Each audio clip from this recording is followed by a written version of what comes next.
Il y a une tendance où on peut s'inquiéter sur ce sujet-là. Et puis, deuxième tendance, vous l'avez dit, Emmanuel Macron qui se veut chef de guerre. Et là, je propose qu'on écoute un extrait de votre passage sur Twitter le 23 mars, où vous dites que Macron veut être le chef de guerre européen. Mais selon vous, Trump et Poutine ont trouvé un point de faiblesse politique. J'aimerais bien qu'on écoute ça parce que c'est une analyse politique intéressante. On écoute. C'est qu'ils ont compris, ils ont identifié le point faible. Et c'est intéressant, je ne suis pas ici pour parler de... Vous avez qu'à suivre les podcasts de comment ça s'appelle, Candace Owens, etc. Tout le travail est expliqué. Simplement, c'est un fait politique avec un P majuscule qui est utilisé aujourd'hui pour empêcher Macron de devenir ce fou de guerre jusqu'au bout. C'est ça qui est intéressant. Pour l'affaiblir tellement qu'il sera entravé dans sa course folle vers la guerre mondiale. Sachant que Macron, et c'est ma vidéo du jour sur YouTube, allez la voir après si vous ne l'avez pas encore vue, a un deuxième point faible qui est en train de naître, c'est la politique intérieure française. Alors, vous faites ici référence à Candace Owens, Tucker Carlson, le premier, je n'ai pas son nom en tête parfaitement, mais un journaliste très connu russe, on en avait fait nous une chronique ici, qui tous sont revenus sur la fameuse affaire Brigitte. Sauf que vous la prenez et vous dites c'est une affaire politique avec un P majuscule. Pourquoi ? Parce que c'était devenu un fait, du fait que ce soit relayé par ces grands journalistes, influenceurs, on appelle ça comme on veut, mais en tout cas qui sont eux-mêmes soutenus par, que ce soit côté américain par Donald Trump, ou en tout cas le système Trump est soutenu côté russe par le système Vladimir Poutine et du Kremlin. Donc à partir de là, c'est une information politique et c'est une faiblesse pour Emmanuel Macron. Est-ce que vous pouvez revenir là-dessus ? Oui, à l'évidence, c'est-à-dire que cette affaire, la fameuse affaire Brigitte, ils n'ont même pas besoin de savoir, bon, eux ont sûrement des infos pour savoir si c'est vrai ou faux, mais c'est même pas le sujet en fait.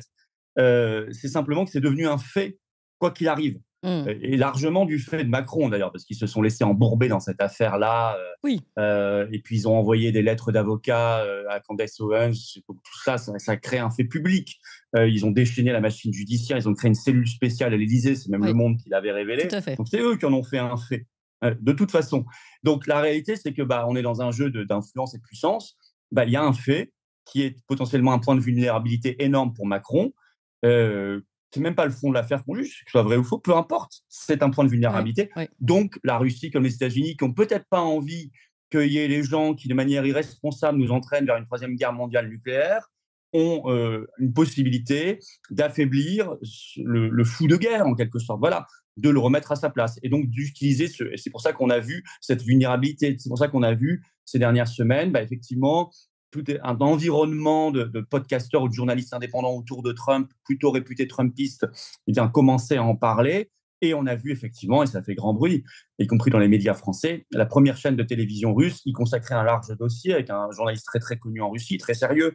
Donc voilà, donc il y a une évidence là-dessus. Mais vous savez, quand il est reçu à la Maison Blanche, quand Macron y va et que Trump lui dit à 3 reprises, tu salueras ta charmante.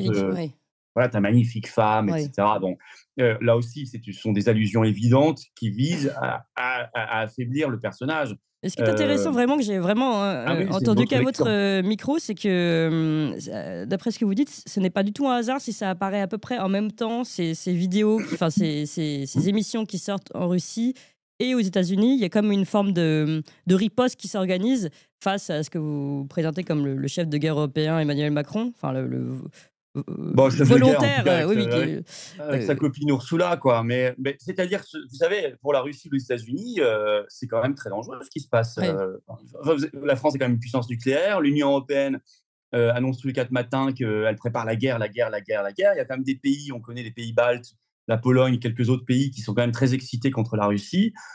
Je crois que ni la Russie ni les États-Unis, même si ça nous affaiblit, nous, quand même à la fin, ils en seront aussi victimes si jamais ça dérape vers une guerre réelle. Et ils n'ont peut-être pas intérêt non plus à ce que ça dérape trop, et ils ont intérêt à bloquer tout cela. Mais il y a un autre point de vulnérabilité, j'en parlais aussi dans cette vidéo, et qui pourrait être beaucoup plus puissant contre Macron, c'est que, imaginez si maintenant les oppositions se réveillaient et votaient une motion de censure contre le gouvernement Bayrou, maintenant, Macron, de fait, alors le gouvernement serait renversé, ce qui n'est pas une mauvaise chose, mais surtout Macron serait terriblement affaibli. parce que ça le ramènerait vers des problématiques intérieures. Il serait obligé de refaire des négociations pour trouver un nouveau Premier ministre, reformer un gouvernement, trouver des ministres, etc.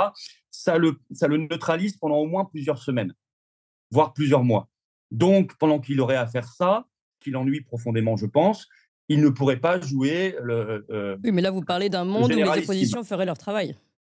Mais oui, mais moi, je les invite à le faire, Oui. pour une fois, à faire leur boulot. C'est-à-dire, c'est maintenant que c'est stratégiquement intéressant de renverser le gouvernement. Oui. Non seulement parce que c'est un gouvernement qui, de toute façon, est dans le mensonge, qui est dans l'échec. Et on a bien vu que quand on a un gouvernement technique, c'est toujours moins pire parce qu'il y a moins de décisions qui sont prises. Et moins il y a de décisions qui sont prises, mieux c'est pour les Français parce qu'elles vont toujours dans le mauvais sens. Mais en plus, c'est un moment où il faut affaiblir Macron. Oui. Et d'ailleurs, j'entendais ce matin un éditorialiste sur une radio du service public dire ce serait très irresponsable de déclencher maintenant une motion de censure parce que ça affaiblirait Macron.